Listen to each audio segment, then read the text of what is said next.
Talking with the experts. Hello and welcome to Talking with the Experts. My name's Rose Davidson from rosedavidson.com, and Talking with the Experts is about all things business by business owners for business owners, and you can find it on all good podcasting streaming platforms and on YouTube. And I would love it if you'd go and subscribe to the channel, and don't forget to press the bell so that you'll get notified when I upload new videos. Today my guest is Michelle Bowden, and Michelle is going to talk about how persuasion smart are you. Now, as a business professional, there is nothing more important than the art of persuasion. And Michelle knows all about this because she is an authority on presentation and persuasion in business. She is a CSP, which is like the highest designated for speakers in the world. And she's the creator of Persuasion Smart Profile. So welcome, Michelle, and you can tell me a little bit more about what the Persuasion Smart Profile is. Thanks so much for having me, Rose. It's so great to be here. Hello, everybody. So yes, the Persuasion Smart Profile is a psychometric assessment tool. It's taken me 10 years to develop and launch. I've seriously been incubating on my nest to make sure that it was a useful tool for people in business.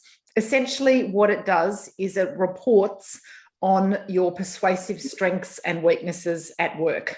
So what we know, the body of knowledge on persuasion tells us that most people there are four approaches to persuasion in business, and most people are strong in two of them and weak in two of them. And so the point, of course, is that when you're persuading someone, you're persuading them. You're not trying to persuade yourself. You're already persuaded because you're the one doing the talking. And so instead of doing what would come perhaps natural for you, you need to work out what does the other person need from you and flex your style so that you can be persuasive in all situations. You need to do what they need, not what comes naturally to you necessarily. But isn't it, the point of a conversation is to give value to the person who you're actually speaking with, not using your own spin on things? Yeah, that's true. So what we know, if there were 4 steps to being persuasion smart, the first step is know yourself. And that's why I created the Persuasion Smart Profile, because I wanted people to be able to complete some kind of a test or assessment where they could receive a report that explained to them what they were strong and what they were weak at. The second step is to know the other person and to be able to elicit that person's needs in a very short space of time. Step 3 is to build your persuasive muscle so that in all situations you are persuasive, not just in the ones where it feels comfy and natural. And then number 4 would be to make sure that you do in fact flex or adapt your approach so that the other person gets what they need. What do they need? Give it to them. So yes, You're quite right. Add value. Yeah. So I guess as we're starting to learn, or and if you didn't already know that, when you're giving a talk to somebody or a presentation to somebody or whatever, it's always the audience's needs become first. Now, when you're trying to persuade someone, how much does body language come into that? Yeah, body language is a part of it. So one of the approaches is what we call a performer. And a performer is someone that is characterized by charisma and charm. So if you could imagine a bird that was best associated with the performer, it's certainly the peacock. They fan out their fabulous feathers in a fantastic fashion, and they shimmy and they dance, and they have to do everything they can to persuade the peahen to choose them. So in that way, there are people who need that. They need to be swept up in your enthusiasm and your charisma and your charm. They need to be captivated by you, and your gestures and body language would have a big part to play in that. One of the other types is what we call the connector. And connectors are people who need that really strong emotional connection in order to believe you, in order to be persuaded by you. So, of course, the bird that best suits that is the budgie. It's a perfect pet. It builds rapport with everybody, the budgie in the cage. And again, body language plays quite an important part there, because that's more about the matching and the mirroring, whereas a performer is just about expansive and expressive gestures and facial expressions to sweep you up in their enthusiasm, a budgie is more likely, or connector is more likely to match and mirror your body language so that you feel that affinity, that sameness with them. Yeah. So in that way, body language, very important. Okay. So what about, I guess, the person that you're actually speaking with? How can you find out if you're on the right track into persuading them into your point of view? That's a good question, and you're doing it. So ask a question. Ask a question that elicits some kind of feedback is a really good way of doing that. The more you know about the 4 approaches to persuasion, then the quicker it is for you to assess it on the spot. I have a keynote speech that lasts for about 30 minutes. And in that 30 minutes, I can give enough information to the audience so that they feel pretty confident to go out. And when they're conversing with anyone, they would be able to pick, because of course, we're not going to be only strong in one of those 4 approaches. Mostly we'll have a strength in 1, 2, maybe even 3 of the approaches in combination. And so our stakeholder might be the same. They might need message credibility. They might need you to show your own credibility. They might need you to build that emotional connection, or they might need you to really turn on your charm and charisma. And so I think it's probably something that people need to delve more into so that they understand what are the options that people might need, and then how to actually develop yourself. I talk about the 1% growth, the growth mindset. Every day there's something you could be doing that makes you more persuasive all the time. For example, today I'm going to use people's names more. Tomorrow I'm going to look people in the eye more when I speak to them. The next day, I'm going to learn a model for structuring my communication so that I say it in the simplest, clearest, well-structured way that I can. So there's just so many things when you look at it. There's hundreds of things you could be doing and learning to make yourself more persuasive when you're talking with friends, family, or in a work context. You have a very good friend of mine who is a profiler, and he's got a course that is called Reading Faces. Cool. And I really learned a lot about reading someone's face, and I give all these little tells that they don't realise that they're giving, or That's right. even the structure of their face is a tell. So it was really interesting to take his little course and learn a thing or two about having a conversation with someone. So if you're an introvert, say, because I know we all there's some introvert in all of us, but for the one who is overly introvert, how can they use these persuasive skills to get their message across, or to persuade the other person that, their idea is the be all of end all? Yeah, sure. Great question. So an introvert is somebody who derives their energy from within. It's not someone who's shy or not confident. It's just someone who gets their energy from being in their own company, with reflecting on their own thoughts and feelings. So that person is no less persuasive than someone who's extroverted. You are likely to see an overlap with that particular filter, the introvert, extrovert, ambivert filter. I don't know if your listeners would know that. So there's a continuum with this introvert question of yours. So introvert at one end gets energy from being on their own, from reflecting on their own thoughts and feelings. Extrovert gets energy from being with others. And then there's a middle of the continuum. It's not pervert, it's ambivert. And an ambivert is someone that does both equally. So sometimes they get energy from being by themselves, sometimes they get it from being with others. Now, that filter, there's sometimes an overlap with the 4 approaches to persuasion. So you are more likely to be an extrovert if you are a performer, but you could be an introvert or an extrovert if you're a connector. The 2 other types that we haven't talked about yet, one's called the expert and the other one's called the authority. So an expert is somebody who really it finds message credibility to be incredibly important, whereas the authority finds personal credibility to be important. So the birds that we chose for each of those, The expert is an owl, the wise owl. There's some hilarious photographs of owls sitting against a tree, and they're so camouflaged into the bark of the tree. They look like the classic university professor, with the cardigan on and the patches on the elbows. They're sort of. I can just imagine it. Yeah. I often make the joke. This is an owl at the work Christmas party. They're just kind of melding into the background. They're not out there entertaining everybody. Whereas the bird for the authority, which is all about personal credibility, that's the eagle. Eagles own the space. They own the room. They when they walk in the room, they leave no question that they are the expert in the matter. They have the runs on the board. They know the best way forward. They shouldn't be argued with. They just own the space. And there's actually, when eagles mate, they tumble and twist in this fabulous way out of the sky. They literally take up the sky when they're doing that. So back to the introvert extrovert question, you can see that you could be an introvert or an extrovert for all of those 4 approaches. You are more likely to be an introvert if you are an owl, if you find message credibility to be the most important thing that helps you decide whether or not to be persuaded. And you're more likely to be an extrovert if you're a performer, but there can really be a mix. So the actual answer to your question about introversion and persuasion is understand what is your need. What do you need in order to be persuaded? Understand what does your stakeholder need, and then make sure you flex.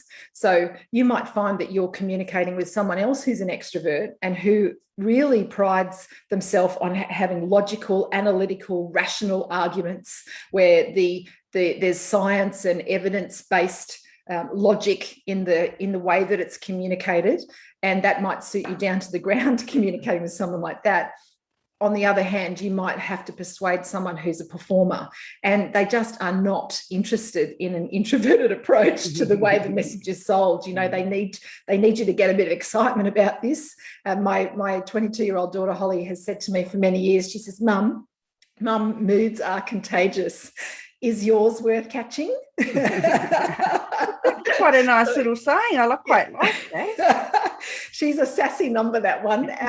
She's right, though, isn't she? That your mood is contagious, and particularly if you're presenting or communicating or pitching to a performer, then you do need to get a bit of something about you so that you feel like you yourself are excited by the matter, even if it's not really your nature to be too extroverted in your delivery. Yeah, it's sometimes it's hard to you think you've got someone persuaded into your way of thinking, and then all of a sudden they twist it all around, and you realise that you have to start all over from the beginning. And it sometimes gets me on how advertising persuades you to do something. I don't know whether it's subliminal or not, but it's like you get persuaded to buy a service or a product or whatever just from the advertisement. And these marketers are very clever. And I sometimes still trying to work out how they actually do it. So there's a science to it, right? There has to be. Yeah. And sometimes we present, your listeners will have maybe they'll have a memory of doing this where they've presented some information to someone twice. On the first occasion, they absolutely nail it. They smash it. They are so good. The audience loves them. They say yes to the idea, whatever it is. That person goes home that night. They love their own guts. They just want to crack open the champagne. They feel like they nailed it. And then maybe the next day or the next week, they present exactly the same information to a different audience and it flops.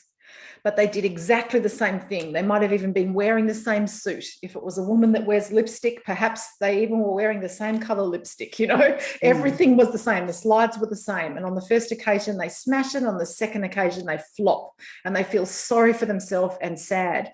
So what's going on there? On the first occasion, when you presented in your own preferences and you fluked an audience of people who also have that preference. So of course they love you and they want more, and you all felt good about that situation. Where it's flopped, you've presented in your own preferences, and unfortunately you've got yourself an audience there of people who have very different preferences to you, And so you may as well be speaking in another language. They don't even understand what you're on about. And that's why you get that yucky feeling that you just didn't connect, you just didn't get there. And it is a terrible feeling when you flop like that. I can't tell you how many calls I get in a normal week when we're not in COVID. How many calls do I get from very senior people who say, I've just presented at a board meeting and I have just done the most career limiting move. I have gone blank in front of the executive, or I've been told by my board chairman that I was boring, or the executive asked me to come back and present it again when I had a clearer explanation of what I was trying to say. Oh my God. So, these people are ringing me and they are desperate because they've flopped in a mega way. And yeah, there's a process we should be following, especially in a pitch like that to a board. There's 3 strategic phases to a good presentation: analysis, design, delivery. And you've got to follow those processes. You've got to follow those formulas if you don't want your executive to say that kind of mean stuff to you. But isn't it, I guess if you're going to do a presentation or a speech or a pitch or whatever, isn't it advisable to know who your audience is? I mean, this is what I teach when I'm teaching people how to present with PowerPoint, is that the presentation is not about me, it's about my audience. And so isn't it up to me to find out, the types of people that are going to be there? I mean, there's no good trying to tell a joke to a bunch of, graphic designers who know everything about, Photoshop and try and tell that same joke to a group of doctors. So isn't it up to us as presenters, speakers, persuaders to know who we were actually speaking with? Absolutely. To put it in really simple terms, so there's these 3 strategic phases: analysis, design, delivery. Analysis is where you work out, what am I trying to achieve as the communicator or presenter or salesperson, and what does my audience need to hear from me? And there's a 5-step process called the 5-step analysis that it takes about 20 minutes to apply. And when you do that, what it does is it gets you right into your audience's shoes. So you completely understand, what are they thinking, feeling, and doing in their current state? And what do you need them to be thinking, feeling, and doing in your desired state for them at the end of that meeting, at the end of that email you're sending, at the end of that tender response? What do you need to achieve? And yes, you're quite right that that's got to be first. That's the first step. And without that, then phase 2 is the design phase. You can't design a good presentation. You can't design, to your point, a good PowerPoint deck. You simply cannot design good resources if you haven't done your analysis correctly.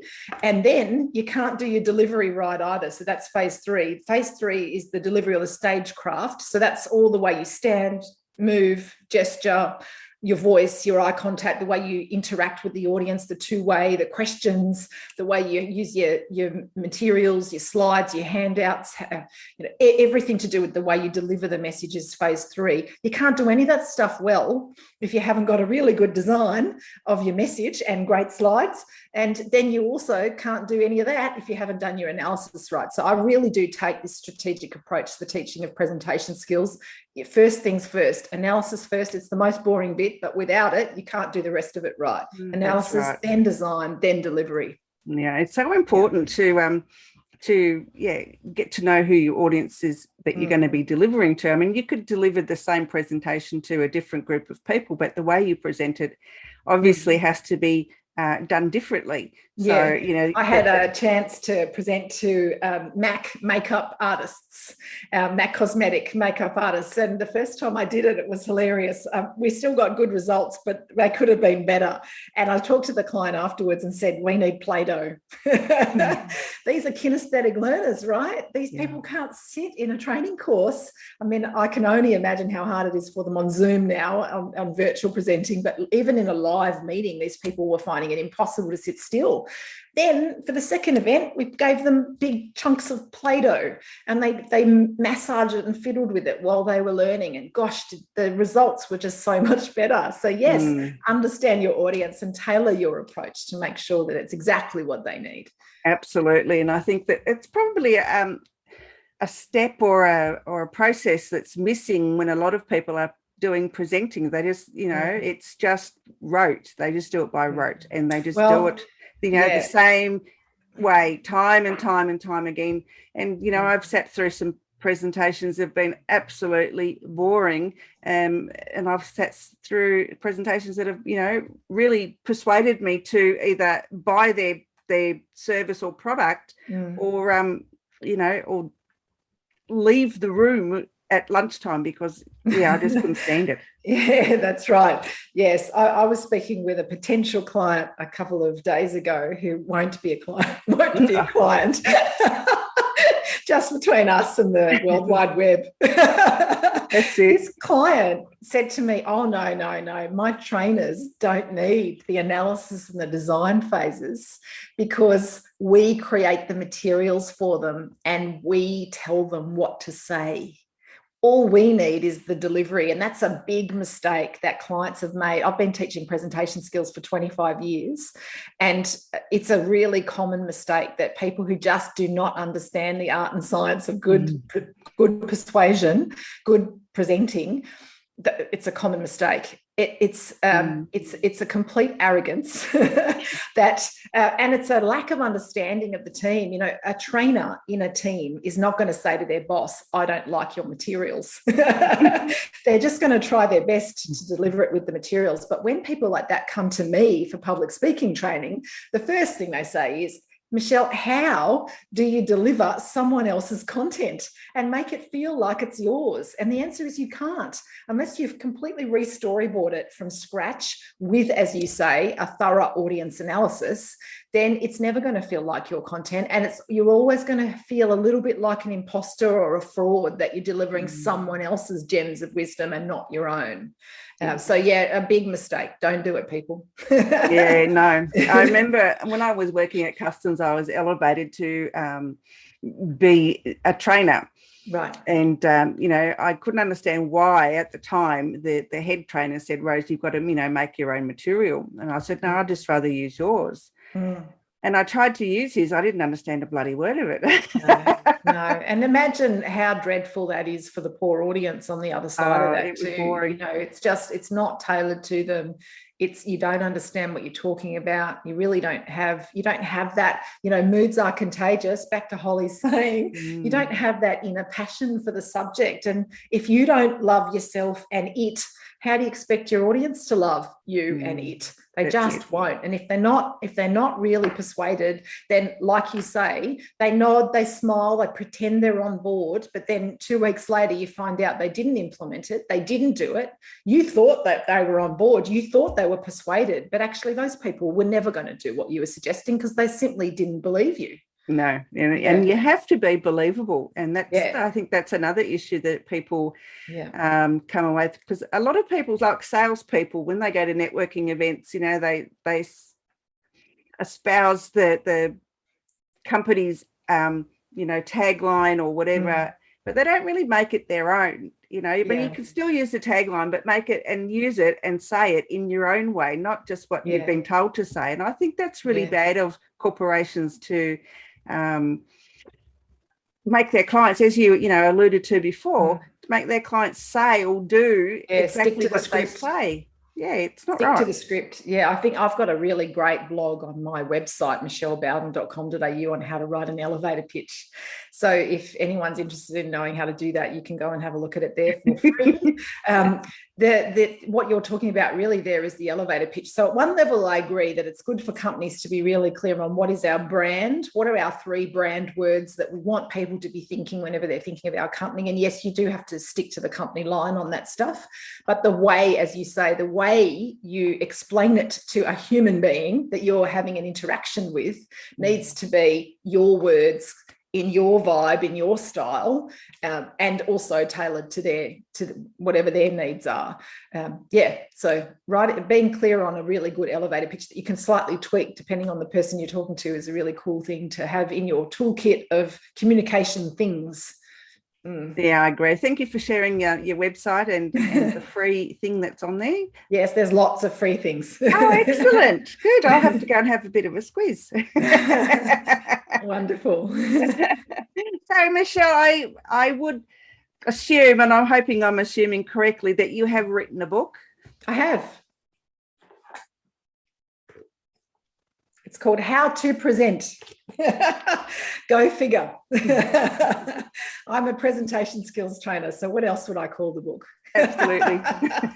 So is that available on Amazon or anywhere in particular? Yeah, you can get it on my website. If you buy it on my website, I'll sign it to you and I'll send it over as a gift. If you buy it, you can buy it anywhere else, any good bookseller. It's published by Wiley, the biggest business book publisher in the world, and it's a bestseller. So it's available readily.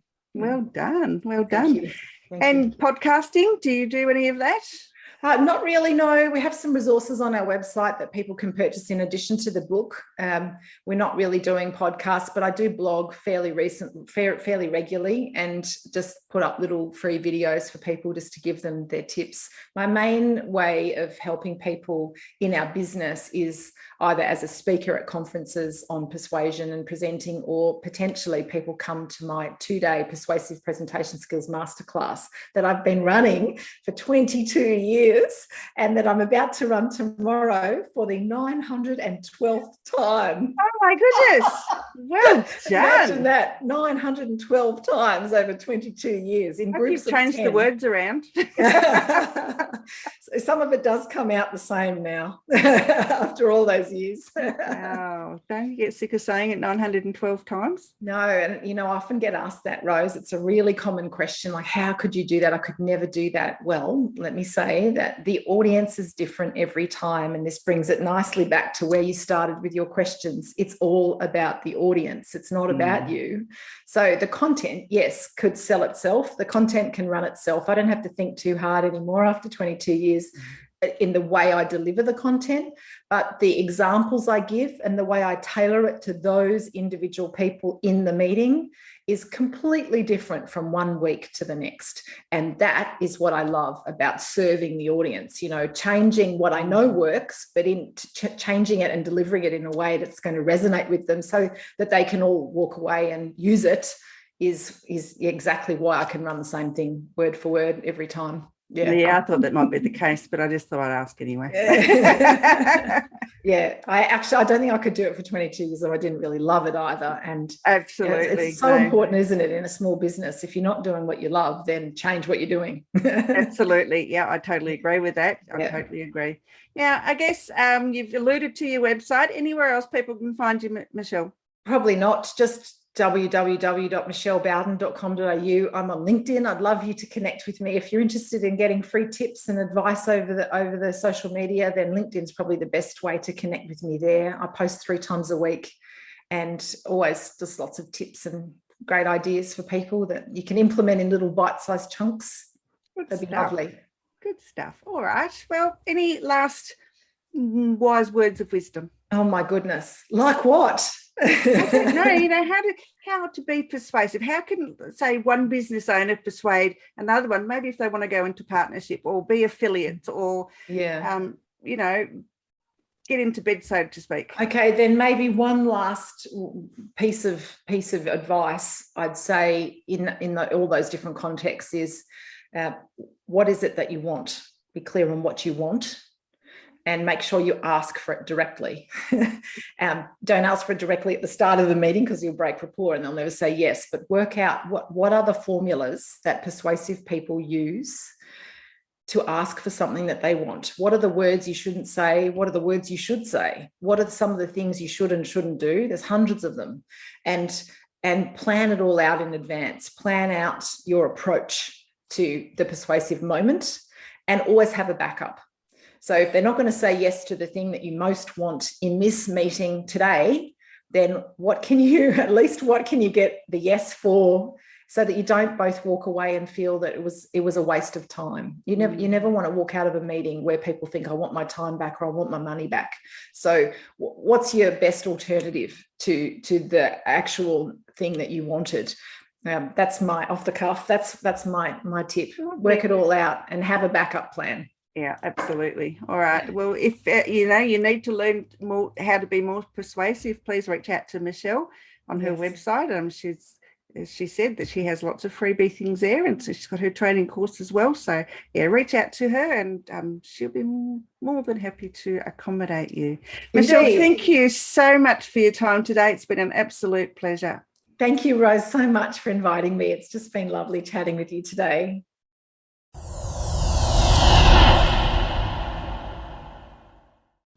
Talking with the experts.